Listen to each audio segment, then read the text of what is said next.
परमात्मा कहते माला तो कर में फिरे और जीव फिरे मुख माही, और मंत्र तेरा कहीं और घूम रहा, ये तो सुमरना ही। 108 मंत्र आपको बताए जाते हैं, ज़्यादा भी कर सकते हो कोई बात नहीं, और किसी दिन कम भी रह जाते, चिंतित नहीं होना चाहिए, क्योंकि परमात्मा को पता है काल ने यू एजेंट छोड़ रखा मन कि यू भक्ति ना करने दे तुमने, लेकिन कुछ दिनों के बाद आत्मा इस पे प्रभावी ऐवी हो जाएगी और बैठ के इस तो भजन कराया करेगी। फिर श्वास का मंत्र आ जाता है, ये फिर मन भागता है, फिर थोड़ी देर बाद से फिर चेतन हो जाए, फिर करे, तो ऐसे करता रहे, ऐसे अभ्यास बनेगा इसका, ऐसे ही चलता है। और कुछ दिनों के बाद आपको रात्रि में भी, स्वप्न में भी आपका सिमरण शुरू हो जाया करेगा, सोते सोते सोते सोते श्वास उस श्वास से। और एक श्वास उस श्वास की इतनी कीमत है सतनाम की, 2 अक्षर की, और तीसरे का तो कहना है कि सार नाम तो वो तो एक का जपया हुआ घना काम करते हैं। तो इतने धनी बन जाओगे आप इस भक्ति से। ये भक्ति और फिर आशा, आशा यहाँ के नहीं रखे, जरा अंत में आपकी इच्छा, किसी बेटे या बेटी में, कार या कोठी में, पोते या पोती में, किसी प्रकार देवता या देवती में, किसी भी सतीथि में। मान लीजिए आप वृद्ध होगे और उधर से आपकी बेटी विधवा होगी, तो आपके साथ काल नहीं हो और एक जाल कर, बेटी वही विधवा होगी जो नाम तो दूर होगी। अगर बेटी भी नाम ले रही होगी तो नहीं हो सकती उकचुक, गारंटीड बात है।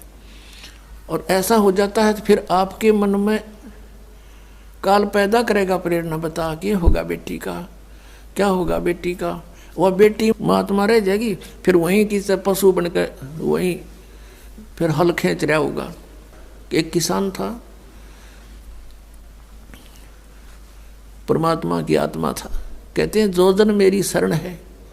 पुणात्मा आप समझोगे, क्योंकि बालक नहीं बुद्धिमान समाज है। आज मानो किसी का बालक बिगड़ जाए, बेटा या बेटी, उस माता पिता से पूछ कर देखो वो कितना दुखी रहता। सपने में भी उसको ये चिंता बनी रहती है कि किस प्रकार मेरा बच्चा फिर से लाइन पकड़ जाए, उसके लिए कितना दुखी होता है। और हम उस परम पिता के बच्चे, उसी के बेटा बेटी हम, और वो हमारे, हम कितने बिगड़ के यहाँ के इस काल का फंस गए। अभी हमारी रेल बना रहा है सबकी, बिरान मैट्री कर रखी यहाँ पर, ले लिए टिंडिया हमने इसके साथ आकर के।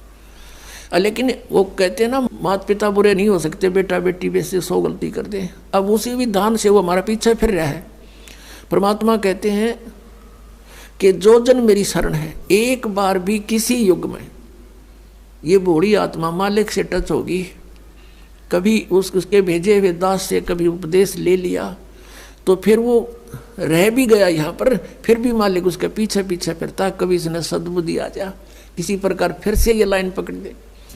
तो ऐसा ही एक किसान था। अब उसके पास परमात्मा गए और उसे राम रमी करी, क्योंकि पिछला संस्कार जो होता है उसमें गुण होते हैं। उस किसान ने कहा आओ महाराज, आओ बैठो, भोजन पाओ महाराज, दूध लाओ रे तेरे चाचा महाराज खातिर दूध लाओ। बहुत सेवा करी। अब परमात्मा ने कहा, भक्त कहा चौधरी साहब कुछ भक्ति भी करया करो। बोला जी भक्ति करा हम खूब। क्या करते हो? शिव जी भगवान का जल चढ़ा दिया और श्याम जी की पूजा करते हैं, 8 ने पूड़े उतार लिया, 2 ने खीर बना ले, और कभी कभी गंगा स्नान भी करके आते हैं। परमात्मा लगे उन्हें समझान, काफ़ी देर तक सत्संग किया, समझाया। अब पुण्यात्मा थी, काफ़ी प्रेरित हुआ, अक महाराज बात तो सच्ची कहो तुम। कहा फिर उपदेश ले लो भाई। अकना अभी नहीं, अभी तो बालक छोटे छोटे हैं, इनको कुछ इनकी विवाह कर दूं और ये काम संभालने जोगे हो जाए महाराज जी, फिर पक्का नाम ले लूँगा। परमात्मा चले गए, साधु रूप में थे। बालक भी विवाह कर दिया बच्चों का, वो सारा कारोबार भी संभाल रहे हैं और पोता पोती भी हो रहे हैं। तब परमात्मा गए, अक भाई भक्त अब तो आजा मेरी शरण में। ने बोला महाराज जी तू अच्छा पीछे पड़ा, मेरे छोटे छोटे पोता पोती हैं, बच्चे खेतों में काम करें, इन बालका ने कौन खिलावेगा। इब नहीं माड़े ये बालक ठीक हो जाने दे, पोते पोती माड़े बड़े हो जाए थोड़े से, फिर आना। अब वो फिर गए परमात्मा। 5-7 वर्ष के बाद बूढ़े की टिकट कटी पाई, वो मर लिया। अब क्या देखा कि वही व्यक्ति अपने ही घर में बैल बनकर आ रहा है और पुत्र उसने हड़ में जोड़ रहे। वहां पहुंचे परमात्मा। अब वो बच्चे जाने थे महाराज को कि आओ महाराज जी आगे। कहा गया भाई, बोला भाई डटिए, एक दो बात कर लो, तेरे पिताजी थे। वो बच्चा बोला जी पिताजी की तो मृत्यु हो ली। बोला भाई, वो परमात्मा बोले मुझे मालूम है। अब उस बैल के पास गया, कान में कुछ मंत्र से बोले। वो उसने तो मंत्र लागे थे, परमात्मा उसकी भाषा में बोल रहा था। तो बैल ने अंदर से बोल तो वो नहीं सके था, अंदर की भाषा भी जानते हैं मालिक। अब उसने कहा, बाबा परमात्मा ने कहा रहा ईब तो आ जा मेरी शरण में, तेरा यो शरीर छुटवा दूंगा यहीं पर और तुझे मनुष्य जन्म दिवा दूंगा। तो नो कह महाराज जी तू जा अपना काम करे। अब मेरी जगह पर कोई और बैल आ गया और काम ठीक ना करेगा तो मेरे बड़का का टोटा नहीं हो जाएगा। अब परमात्मा चले गए, भाई ठीक है। कुछ दिनों के बाद क्या हो गया कि वो बैल वाला शरीर भी छूटना ही था, कभी ना कभी मृत्यु होगी। फिर वो बन गया सर्प।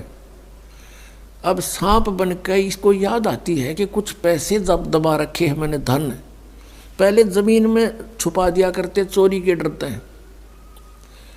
चांदी के सिक्के, सोने के जेवरात, आभूषण जमीन में दाब दिया करते। बूढ़ा मर जा बतान पावे को नहीं, फिर वो सर्प बन के आया करे रह गए उड़ा कहे हमारा सर्प आवे है। वो सर्प थारा कि में लग गया होगा पिछला संस्कारी को दाब रहा होगा 500-200 रुपये की तक गुण में उन्हें ढूंढता फिर। अब वो सर्प बन के आ गया। वो जो ही सर्प बन के घर में घुसा, बच्चा ने पता लग गया, उसके मारे लठे वो डंडे डंडे मारने लगे, इतने मोरी में निकल के और बाहर उसका जंगल सा था उसमें खिसक गया और वहाँ पड़ा पड़ा कर रहा है सांप। अच्छे डंडे लाग रहे, उसकी सांकड़ी गई टूट। तो परमात्मा आए और वहाँ बैठ के न बोले सुना भगती अब के सलाह तेरी। ने बोला जी ले लो शरण में। ने बोला भाई शरण मत आया पर सांकड़ी तोड़वा का आया तुम। अब परमात्मा कहते हैं जहाँ आसाता बासा हुई और मन कर्म वचन सुमरियो सोई। 8वें अध्याय के प्रथम मंत्र में गीता ज्ञानदाता से अर्जुन ने पूछा कि प्रभु आपने जो 7वें अध्याय के 29वें श्लोक में जिस तत्परम के बारे में, अध्यात्म ज्ञान के बारे में, सभी कर्मों के बारे में जो बताया है कि उसके जानने के बाद प्राणी की ओर जरा और मरण से छूटने का ही प्रयत्न करता है। जरा माने बुढ़ापा और मरण माने मृत्यु। ये बुढ़ापा सबसे बड़ा कहर है इस प्राणी के ऊपर, मनुष्य के ऊपर। अपने अपतमाओं कदे बूढ़े बूढ़े घबरा जा, अब घबराइयो ना तुम, क्योंकि ईब मालिक का नाम लिए पाछे आपको इतना सारा मिलेगा। सत्कर मान लियो, आपको पता भी नहीं चलेगा ये बुढ़ापा है या आप युवा हो। देखने में बुढ़ापा होगा लेकिन कष्ट नहीं आने देगा दाता, और थोड़ा बहुत आता है तो तुरंत ठीक करेगा। कति ये गारंटेड बात समझ लेना। इस जब पूरी मर्यादा में आप रहोगे, ध्यान से भक्ति करोगे, और वृद्ध अवस्था में आदमी घनी भक्ति करेगा। उसने तो अपना धैर्य दिखा है टाइम की भाई के बरा कब बात बन जा, और वो भक्ति खूब करता है। ये दास एक बार सत्संग कर रहा था मनोरपुर गांव में, और उनका जो पिताजी था वो था तो अच्छी आत्मा का, लेकिन वो ये ज्ञान नहीं था बेचारा किसी को भी। तो वो सत्संग सुनता रहा रात्रि में, और हुक्का पीवा अपना बैठा बैठा, हमने माइक ला रखा था, और वो विरोध कर रहा था इस बात का कि वो फंड कर रहे हो, पाठ कराओ हो। दूसरे दिन शाम ने वो बुढ़ा आ गया। वो लड़के के दोनों से सत्संग हो रहा था, उसकी पत्नी थोड़ी पत्नी ने उसको कह रही थी, बाद में बता दी, मैंने न सोची ये बुढ़ा ही पता नहीं किए कहेगा महाराज ने। ये बैठ गया आके, उसकी आंखों में पानी आ गया। 60-65 साल का व्यक्ति था। नो बोला जी मैंने ये बात आज तक नहीं सुनी थी जो आप ज्ञान सुना रहे थे, और मैंने तो सारा जीवन खो दिया इस धंधा पीठ कई, मेरा केरा होगा, मेरा क्या होगा अब। मैं बोला जी आप नाम ले लो और भक्ति करो, भगवान सबकी सुनता है। अब क्या भक्ति करूँगा, मेरा तो टाइम आ लिया।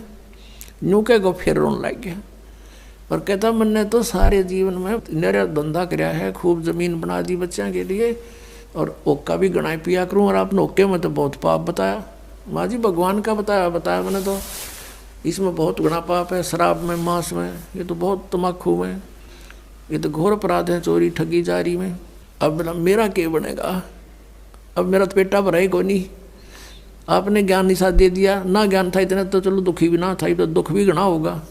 तो मैंने उसको कहा कुछ नहीं बिगड़ा आपका, आप नाम ले लो। कि क्या नाम लूँगा मैं, मेरा तो टाइम आ लिया। मैंने उसको समझा कि जैसे कुएं में बाल्टी गिरती हो, लंबी लंबी रस्सी होती थी पहले, 150 फुट के 100 फुट के कुएं होते थे नीचे, इतना गहरा पानी होता था और लंबी रस्सी होती थी। तो उसमें कहते हैं जब मान लो वह बाल्टी कुएं में गिरती हो, रस्सी लटकती आ रही हो और भाग के पकड़ने की चेष्टा करे और उसकी पूछड़ी सी भी ठा जा end of the rope, last में उसकी वह पूछड़ी भी ठा गई 6 इंच की भी, तो इन्होंने सोच ले सब कुछ मिल गया। और जब उसने भी छोड़ दे गई जान दे तो वह गई, फिर वो तो जा ही रही है। तो वह पूछड़ी पकड़ने के बाद पानी भी मिल रहा और बाल्टी भी आ गई, कुछ भी कौन गया। आप नाम लो, भक्ति कर, आपकी तो पूछड़ी सी रह रही है। और इस जीवन में भक्ति पार हो जाओगे, जीवन तय थोड़ा ही भला जैसे सत सुमरण हो और लाख वर्ष का जीवना कोई लेखे धरे नहीं कोई। ये सत्कर मानना, जो बालक है वो तेने सोचे एक बार कोई नहीं मरा, ईसा स्मरण करें, थोड़ा करें, घना करें, फिर भी वो लाइन पकड़े हुए हैं, मर्यादा में है। और बुढ़ा आदमी ने सोचा बेरा नहीं कट जा, दिन रात अपना भक्ति में ध्यान रखेगा, तो वह बात उसका करड़ी समझ में आएगी। और मैं बोला बात सुन ले, जय नियम रहेगा, जितनी आयु चाहिएगा उतनी दे देगा परमात्मा। जो कबीर भगवान है, ये आयु बढ़ा देता भगवान की। तो जो बोला जी फिर तो नाम दे दो। मैं बोला हुक्का नहीं पीड़ोगा, आज जब फोड़ दूंगा इस हुक्के ने। उसी दिन तो प्रीता कर दिया और भक्ति करी, 10 साल और जिया वो बुढ़ा, 75 साल की उम्र में आराम तो मृत्यु होगी। अब भगवान किसे कहते हैं? भगवान ने इसलिए तलाश करते हैं कि शायद दुखी प्राणी हो और कितना पापी हो, कितना अपराध कर गया अनजान पड़े में, परम पिता को बुरा नहीं लगता वो बेटा अपना बेटी। अब परमात्मा कहते हैं शरण पड़े को गुरु संभाले और जान का बालक भोला रे, कहे कबीर तुम चरण चित राखो जो सुई में डोरा रे। अपने गुरुदेव के प्रति इतना लगाव रखो अटूट, जैसे सुई में धागा डाल दिया जाता है तो उससे दूर नहीं हो सकता, वो लटकता ही रहता है साथ के साथ। तो ऐसे आप ये मर्यादा, ऐसा लगाव अपने गुरु जी से रखना पड़ेगा। और फिर कहते हैं शरण पड़े को गुरु संभाले जान के बालक भोला रे। जैसे अनजान बच्चा पालने में झूल रहा है, उसने टट्टी भी कर दी, पेशाब भी माए कपड़ों में कर दिया और हाथ पैर सारे खराब कर लिए। अब माँ आती है, वो देखती है कि तो सारा काम बिगाड़ रखा है, उसने वो बेटा या बेटी बुरा नहीं लगता, उसको पता है कि बालक से इसको पता नहीं। उन्हें नवावेगी, धोएगी, कपड़े धोकर सुखावेगी, फिर उन्हें दूध पियावेगी, सीने तो लगावेगी, प्यार करेगी। तो ऐसे ही परमात्मा को जानो तुम। सत्कर मानना ये कबीर हमारा भगवान है, ये परम पूज्य परमात्मा कबीर देव ये हमारे पिता हैं, ये हमारी माता है, यही हमारा सच्चा साथी है। तुमेव माता च पिता तुमेव बंधु च सखा तुमेव विद्या च द्रविण तुमेव सर्व मम देव देव, ये वो परमात्मा है। अब इस परमात्मा को आप आज इसे दिखाई दो, जैसा मानो वो बालक टट्टी पेशाब करके पालने में पड़ा है। आपको पता है ज्ञान को ना, इसलिए ये बुराई कर गए, इतना पाप इकट्ठा कर लिया। अब ये सारे सने पड़े हैं अड़ंगे में, ये कर्मों से पापों से। कोई ओका पाड़ा है, कोई दारू पीवा है, कोई ताश खेल रहा है, कोई और रिश्वतखोरी कर रहा अपना जीवन कर्म बिगाड़ दिए। तो उस परमात्मा ने बुरे नहीं लगते, वो न्यो 2 मांझ का आपको फिर अपने सीने से लगाने योग्य कर लेगा इस सत्संग रूपी जल में दो के। तो हमने परमात्मा कहते हैं जहाँ आशा ता बासा हुई और मन कर्म वचन सुमरियो।